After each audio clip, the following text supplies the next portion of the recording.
झालं, सरकारने जाहीरनाम्यात दिले 3 लाखापर्यंतचं कर्ज माफ करू. लोक कशाला भरतील? लोकांनी विचार केला कर्ज माफ होणार आहे, अशी फसवणूक सरकारने कशाला करायला पाहिजे?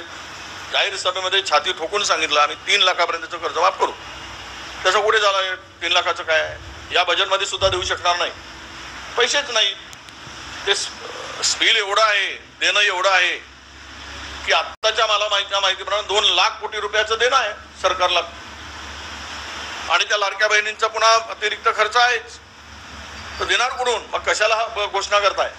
त्यामुळे शेतकऱ्यांचे जे हाल होत आहेत याला पूर्णतः हे सरकार जबाबदार आहे. अनिल अंबानीचं 49,000 कोटीचं कर्ज 500 कोटीमध्ये सेटलमेंट केलं. आतापर्यंत कॉर्पोरेट सेक्टरमधील लोकांचं कर्ज 29 लाख कोटीचं कर्ज आतापर्यंत माफ झालं. मग यांच्या हाताला काय लकवा मारला काय शेतकऱ्यांचं कर्ज माफ करताना?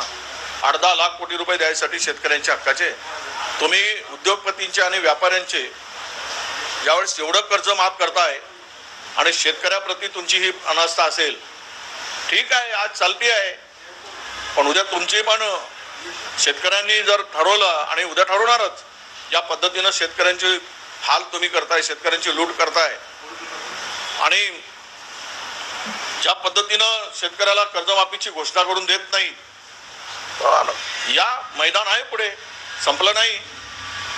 लोकसभा झाली, विधानसभा झाली, जिल्हा परिषदेमध्ये लोकांचा आक्रोश, ईव्हीएम मध्ये गडबड नाही झाली तर नक्की दिसेल.